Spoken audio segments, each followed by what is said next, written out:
Hello, xin chào tất cả mọi người, chào mừng mọi người đã đến với kênh của mình Viva Rosé.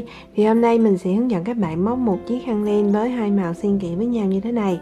Ok, bây giờ chúng ta sẽ bắt đầu luôn nha. Thì trước khi mà bắt đầu móc, mình sẽ nói về các bước để móc một chiếc khăn len với hai màu xen kẽ với nhau như thế này. Thì đầu tiên đó là phần kích thước của chiếc khăn. Thì chiếc khăn này có chiều dài đó là 172 cm và chiều rộng đó là 18 cm. Thì bước đầu tiên đó là các bạn sẽ bước vào móc phần thân cho chiếc khăn len này, đó là phần có hình chữ nhật như hình mình đã vẽ. Sau khi mà các bạn đã móc xong phần thân rồi thì các bạn sẽ gắn tua rua vào hai đầu của chiếc khăn len này. Thì như vậy là các bạn đã hoàn thành xong một chiếc khăn len hai màu xen kẽ với nhau như thế này rồi. Ok, bây giờ mình sẽ bắt đầu hướng dẫn các bạn móc cụ thể nha. Thì chất liệu đây mình sử dụng đó là len cô tông sữa, và để móc được một chiếc khăn len với họa tiết nổi gân có hai màu xen kẽ với nhau thì các bạn cần phải có 3 cuộn với hai màu khác nhau như thế này. Thì đối với màu xanh lá thì các bạn cần một cuộn, còn đối với màu kim thì các bạn cần 2 cuộn. Và kim móc ở đây mình sử dụng có độ dày đó là 6 mm. Thì bước đầu tiên đó là các bạn sẽ dùng màu kim và gầy mũi cho mình. Thì để gầy mũi, trước hết đó là các bạn cần phải lấy mũi đầu tiên cho mình, và cách lấy mũi đầu tiên sẽ là như sau. Bước đầu đó là các bạn sẽ căng len ra như thế này, sau đó thì các bạn sẽ dùng kim móc và quấn quanh len một vòng. Sau khi mà các bạn đã tạo được một phần lỗ như thế này rồi thì các bạn sẽ dùng kim móc và kéo len qua phần lỗ như thế này cho mình. Như vậy là các bạn đã có được một mũi đầu tiên rồi. Và bước tiếp theo đó là các bạn sẽ gầy lên cho mình tổng cộng là 70 mũi móc xích. 1 2 3 4 5 6 7 8 9. Sau khi mà các bạn đã gầy lên đủ cho mình 70 mũi móc xích rồi thì bước tiếp theo đó là các bạn sẽ đổi màu len cho mình bằng cách là các bạn sẽ lấy kim móc ra khỏi chân mũi của màu kim, và các bạn sẽ để màu kim này sang một bên. Sau đó thì các bạn sẽ dùng màu xanh lá đậm này và lấy mũi đầu tiên cho mình. Tiếp theo đó là các bạn sẽ lấy kim móc ra khỏi mũi đầu tiên của màu xanh lá đậm, và các bạn sẽ đâm kim vào chân mũi của màu kim một lần nữa. Và sau đó thì các bạn sẽ kéo mũi đầu tiên của màu xanh lá đậm qua chân mũi của màu kim. Sau đó thì các bạn sẽ dùng sợi len của màu kim và kéo lại cho thật chặt. Như vậy là các bạn đã đổi màu len xong rồi. Và bước tiếp theo đó là các bạn sẽ tiếp tục gầy lên 70 mũi cho màu xanh lá đậm này. 1 2 3 4 5 6 7 8 9 10. Sau khi mà các bạn đã gầy lên đủ cho mình 70 mũi móc xích cho màu xanh lá đậm rồi thì bước tiếp theo đó là các bạn sẽ chuyển qua đổi màu len lần thứ hai. Thì cách đổi màu len cũng sẽ tương tự giống như là lần thứ nhất mình đã hướng dẫn, đó là đầu tiên các bạn sẽ lấy kim móc ra khỏi chân mũi của màu xanh lá đậm, và các bạn sẽ lấy một sợi len khác của màu kim và các bạn sẽ lấy mũi đầu tiên cho mình. Sau đó thì các bạn sẽ lấy kim móc ra khỏi mũi đầu tiên của màu kim và các bạn sẽ đâm kim móc vào lại chân móc của màu xanh lá đậm. Sau đó thì các bạn sẽ kéo mũi đầu tiên của màu kim qua chân mũi của màu xanh lá đậm. Sau đó thì các bạn sẽ kéo đầu len của màu xanh lá đậm này lại cho thật chặt. Và bắt đầu từ đây thì các bạn sẽ để sợi len của màu xanh lá đậm qua một bên để lát nữa các bạn sẽ móc lên các dòng tiếp theo. Và bây giờ thì các bạn sẽ dùng cái sợi len màu kim này và tiếp tục gầy lên cho mình tổng cộng là 70 mũi móc xích. 4 5 6 7 8 9 10. Thì sau khi mà các bạn đã gầy lên đủ 70 mũi móc xích cho màu kim rồi thì bước tiếp theo đó là các bạn sẽ bước vào và móc lên cho mình dòng thứ nhất. Thì để móc dòng thứ nhất trước hết đó là các bạn còn phải chia phần móc này ra làm 3 phần. Thì tính từ tay trái của mình tính sang, đó là phần thứ nhất, tiếp tục là phần thứ hai và cuối cùng là phần thứ ba. Thì phần thứ nhất và phần thứ ba đều có màu kim và phần thứ hai là màu xanh lá đậm. Thì mỗi phần đều có tổng số chân mũi là giống nhau, là gồm có 70 chân mũi. Và đầu tiên đó là mình sẽ hướng dẫn các bạn móc phần thứ ba cho dòng thứ nhất trước nha. Để móc phần thứ ba, đầu tiên đó là các bạn sẽ móc lên cho mình 3 mũi móc xích. 1 2 và 3. Sau đó thì các bạn sẽ bỏ qua cho mình 4 chân móc xích đầu tiên, 1, 2, 3 và 4. Sau đó thì các bạn sẽ đâm vào chân móc xích thứ 5 là nằm ở đây, kéo lên qua và móc lên cho mình một mũi móc kép. Tiếp tục đó là các bạn sẽ đâm vào chân móc kế tiếp và móc lên cho mình mũi móc kép tiếp theo. Thì đến đây các bạn sẽ bắt đầu lặp lại các bước như nãy giờ mình đã hướng dẫn. Đó là các bạn sẽ đâm vào mỗi một chân móc và móc lên cho mình mỗi một mũi móc kép cho đến khi nào mà các bạn móc phần thứ 3 và còn lại một chân móc cuối cùng thì mình sẽ tiếp tục hướng dẫn các bạn nha. Thì sau khi mà các bạn đã móc đến hết chân mũi thứ 69 của phần thứ 3 rồi thì bước tiếp theo đó là các bạn sẽ vừa đổi màu len và vừa chuyển sang phần thứ 2 cho mình. Và cụ thể cách đổi màu len sẽ là như sau. Đầu tiên đó là các bạn sẽ đâm vào chân móc thứ 70 này và kéo len qua một lần. Sau đó thì các bạn sẽ bỏ cái sợi len màu kem này về phía trước, và thay vì các bạn dùng cái sợi len màu kem này và kéo qua hai đầu len này cho mình thì các bạn sẽ thay thế bằng sợi len màu xanh lá đậm, và các bạn sẽ dùng kim móc và kéo sợi len màu xanh lá đậm qua hai đầu len này cho mình. Và như vậy là các bạn đã đổi màu len xong rồi.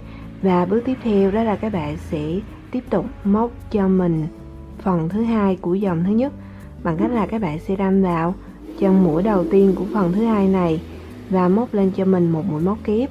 Tiếp tục các bạn sẽ đâm vào chân móc thứ 2 và móc lên cho mình mũi móc kép tiếp theo. Thì đến đây các bạn sẽ bắt đầu lặp lại các bước như nãy giờ mình đã hướng dẫn.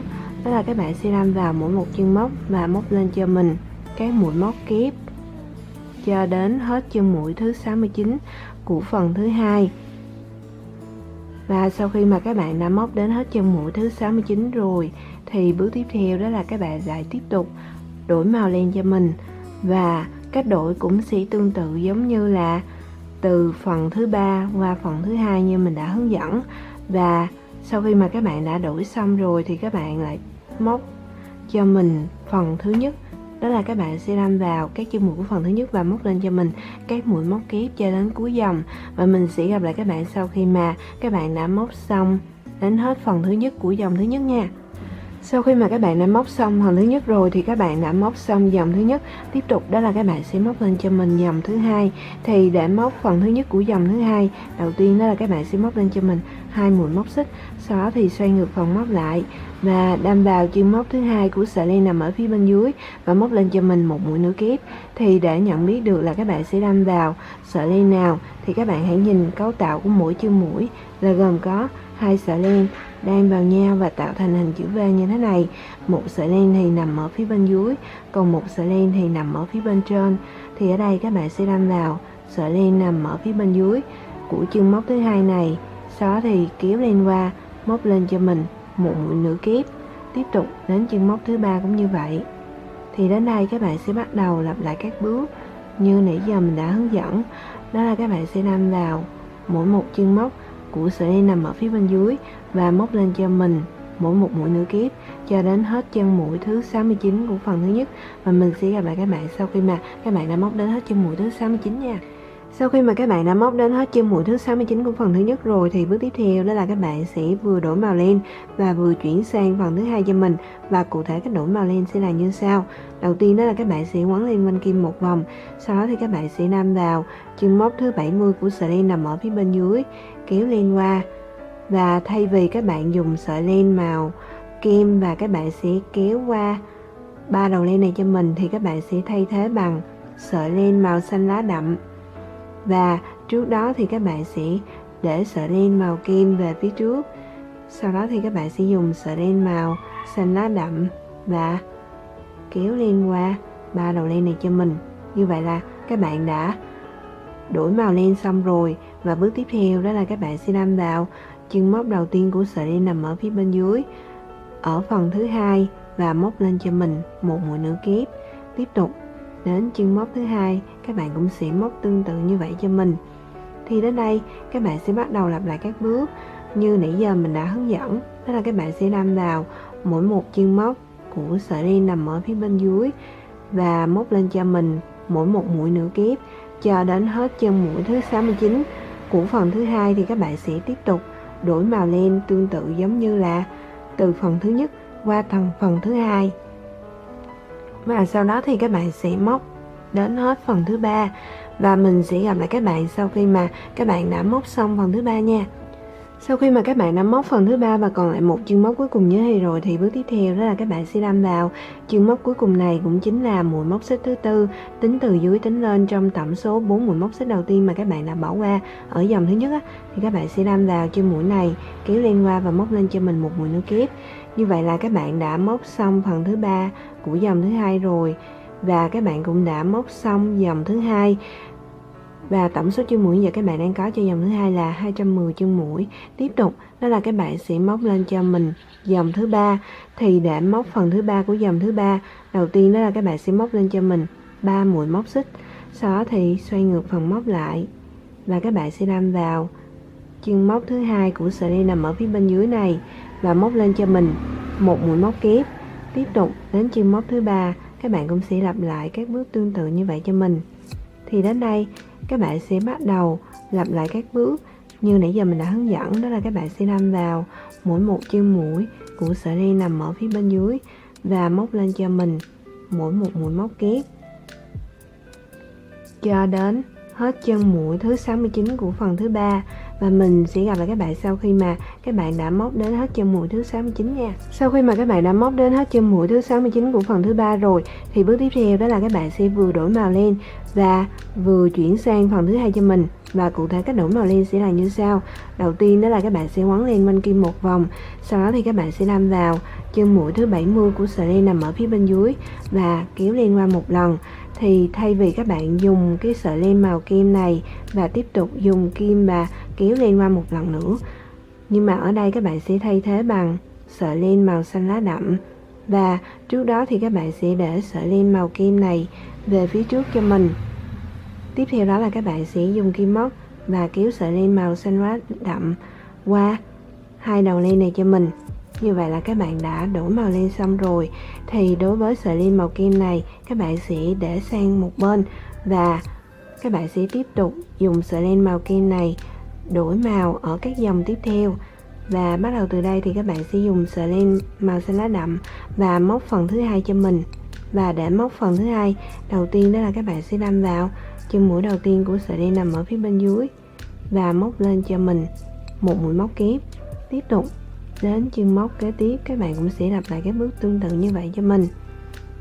Thì đến đây các bạn sẽ bắt đầu lặp lại các bước như nãy giờ mình đã hướng dẫn, đó là các bạn sẽ đâm vào mỗi một chân móc của sợi len nằm ở phía bên dưới và móc lên cho mình các mũi móc kép cho đến hết chân mũi thứ 69.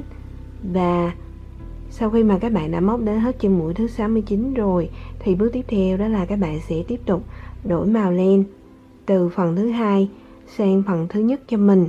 Và cách đổi cũng sẽ tương tự giống như là từ phần thứ ba qua phần thứ hai như mình đã hướng dẫn. Và bắt đầu từ dòng thứ ba này trở đi thì các bạn sẽ lặp lại các bước xen kẽ của dòng thứ hai và dòng thứ ba như mình đã hướng dẫn. Thì đối với dòng chẵn thì các bạn sẽ móc tương tự giống như là dòng thứ hai, còn đối với dòng lẻ thì các bạn sẽ móc tương tự giống như là dòng thứ ba. Và các bạn sẽ lặp lại các bước như vậy cho đến hết dòng thứ 12. Và tổng số chân mũi sau khi mà các bạn móc xong cho mỗi dòng sẽ luôn được giữ nguyên là 210 chân mũi.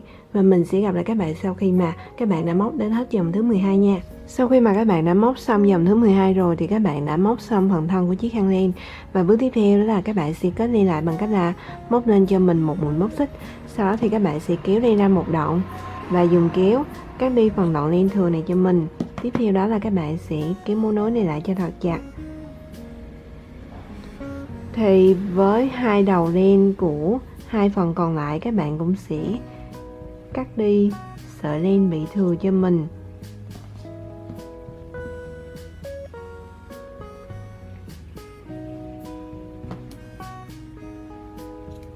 Tiếp theo đó là các bạn sẽ dùng kim khâu và khâu lại những đoạn len bị thừa này vào bên trong của chiếc khăn len cho mình. Và mình sẽ gặp lại các bạn sau khi mà các bạn đã khâu xong những đoạn len bị thừa nha. Thì sau khi mà các bạn đã khâu xong những đoạn len bị thừa vào bên trong của chiếc khăn len rồi thì các bạn sẽ bước vào bước cuối cùng, đó là các bạn sẽ gắn tua rua cho hai phần đầu của chiếc khăn len này. Thì đầu tiên đó là mình sẽ hướng dẫn các bạn gắn tua rua cho phần đầu thứ nhất trước nha. Thì đầu tiên đó là các bạn sẽ lặp lại mặt trái của phần đầu thứ nhất này cho mình. Tiếp theo đó là các bạn sẽ cắt những sợi len có độ dài là 40cm. Sau đó thì các bạn sẽ lấy ra 5 sợi len như thế này. Và tiếp theo đó là các bạn sẽ gập đôi lại. Và các bạn sẽ chuyển qua kim móc có độ dày lớn hơn, đó là 10mm. Sau đó thì các bạn sẽ đâm vào chân móc đầu tiên của dòng thứ 12 là nằm ở đây. Tiếp theo đó là các bạn sẽ kéo 5 đoạn sợi len này qua chân móc đầu tiên này cho mình. Tiếp theo đó là các bạn sẽ móc lên cho mình một mũi móc xích.